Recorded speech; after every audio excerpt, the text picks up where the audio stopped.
oh my gosh, the future Khian, if I was WSM, World's Strongest Man, I'm gonna have fame, I'm gonna have money, I'm gonna have sponsors, I'm gonna be well known on social media, I'm gonna have fans, like all of these just sound so appealing to me, so I'm gonna aim for it.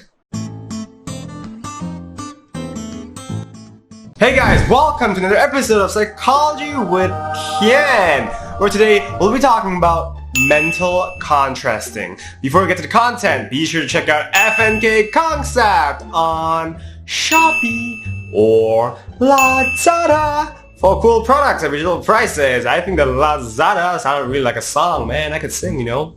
Anyway, mental contrasting. Before we get to the idea of what mental contrasting is, let's talk about goals, because that's what mental contrasting is all about. In our lives, we all set goals, right? I want to lose 10 pounds this week, this year, this month, whatever. I want to get 10 A's in my exams. I want to get a GPA of 3.8, 3.9, 4.0. We all have goals, and what happens is that we are more likely to aim for a goal if it is feasible and desirable. Feasible means something that we can actually do. Like, if my goal was to just jump as high as 50 meters, that's not super feasible because you physically cannot do that. And desirability, what is desirable? What does desirable mean? Desirable is something you want, as simple as that. If a goal was to, like, I guess, gain 50 pounds, I guess, unless you're like anorexic, people would not want to necessarily gain 50 pounds. So it's like, it's not desirable. Well, it might be feasible, like you can actually gain 50 pounds easily, but it's like, it's not desirable. You don't want it. So if a goal is both feasible and desirable, you're likely to aim for it.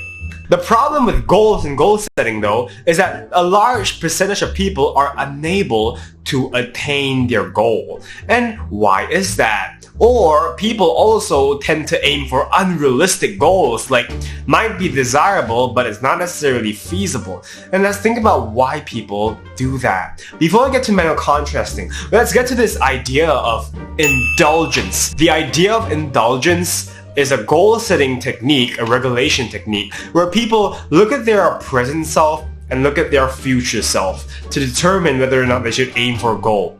For example, Khian. Let's say Khian uses the technique of indulgence in terms of, goal setting and all that. And Khian wants to be the strongest man in the world. He wants to be the WSM, World's Strongest Man. He wants to compete in strongman competitions and become the next Eddie Hall or like Brian Shaw. Strongman. The technique of indulgence is where Khian looks at his present self. So there's present Khian right here, small, right? 5'7" maybe, 100 pounds, 65 kilos, 171 centimeters. That's Khian here. And then in indulgence, he's also going to look at his future self. Khian, 180 centimeters, and well, let's not make it too extreme.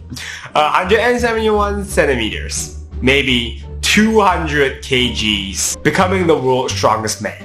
And I'm like, oh my gosh, the future Khian, if I was WSM, World's Strongest Man, I'm gonna have fame, I'm gonna have money, I'm gonna have sponsors, I'm gonna be well known on social media, I'm gonna have fans, like all of these just sound so appealing to me, so I'm gonna aim for it. That is indulgence. And if you still can't see the issue with indulgence here, then I think there's a huge issue. Because the entire idea of indulgence is that it takes too few things into consideration. And a lot of people do that. Some examples include a person who is consistently scoring E's in exams just wants to score an A in the next exam because the present self is such that the person is scoring E's, and then when he looks at his future self scoring A's and A stars and his parents praising him and whatnot, he's like, yep, that seems like a nice thing to do, I'm gonna do it. That is just not very realistic because unless you're super talented or something, it's virtually impossible to go from E to an A star or A because you're jumping quite a few grades there.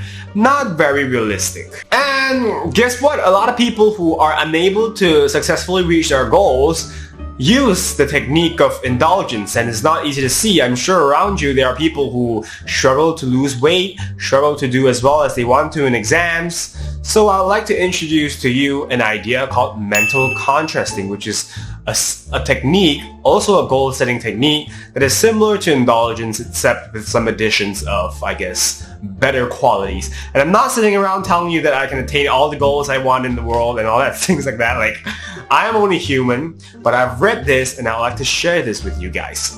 The entire of mental contrasting is similar to indulgence, such that you also look at your current self and your future self.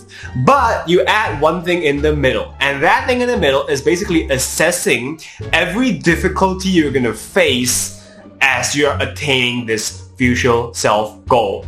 For example, Khian is currently Khian. His future self, the desired self at least, is becoming the world's strongest man. And he looks into the middle, like the difficulties that Khian is gonna encounter if he wants to be a world's strongest man. See, most people who become world's strongest man have a background in strength, like they're born strong. I mean, if you want to be the world's strongest man, if you want to be the world's best in anything, you gotta have the talent and genetics. Khian has never been a strong person in his life, so probably not super realistic, number one. Number two, in order to be the world's strongest man, you need to gain a lot of mass easily, and you need to want to gain that mass, right? If you want to be happy at least. Khian does not like to be heavy. Khian likes to be light.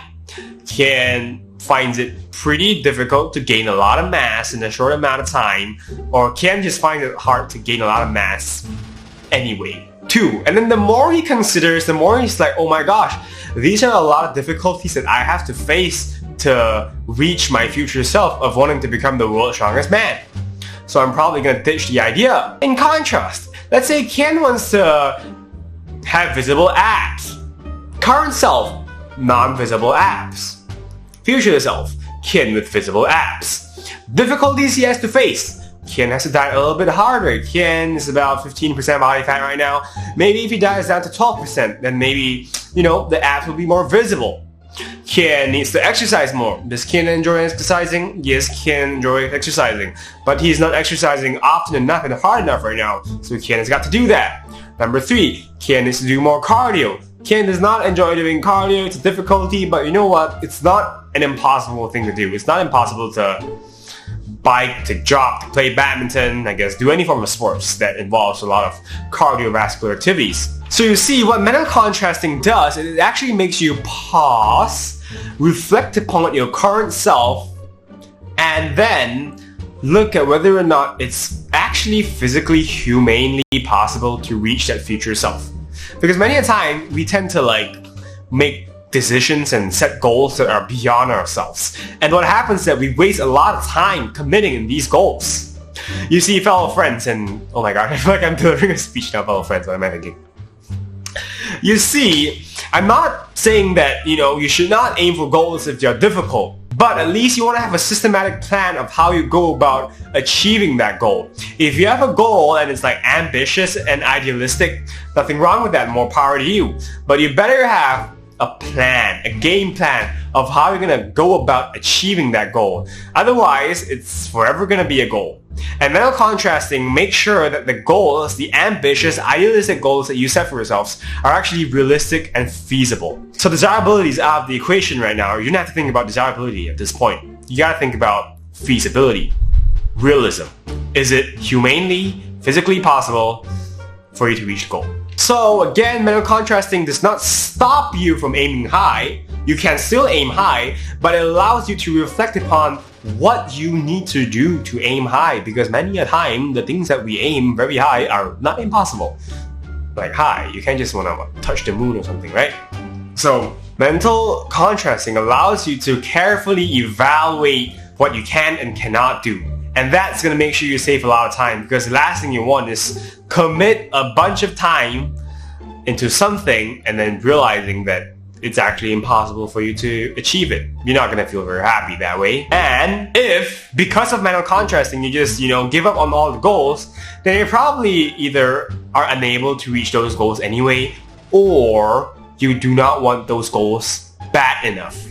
If you actually want a goal bad enough, then no matter what difficulties you'll face as you achieve that goal, as long as it's physically possible for you to get through these goals, you're gonna go for it. you're gonna also have a better game plan. You're gonna evaluate your current self and the difficulties you're gonna face, and then just go all out to achieve that goal. I have some goals I want to achieve. I have some goals which I feel are super tough, virtually impossible, but not humanly impossible. And I'm not gonna say that, oh, because of mental contrasting, I'm definitely gonna achieve that goal. No, I have to be realistic as well. There's a chance, high chance actually, for goals that are ambitious, that I'm not gonna reach it, but I'm gonna do my best. I'm gonna use mental contrasting along the way because I wanna have a game plan as I go about achieving my goal. And I hope you think the same. Be sure to check out FnK Concept on Shopee and Lazada for cool products at good prices. Follow me on Instagram, Khian_. Follow me on TikTok, Khian. Till next time, I'm out.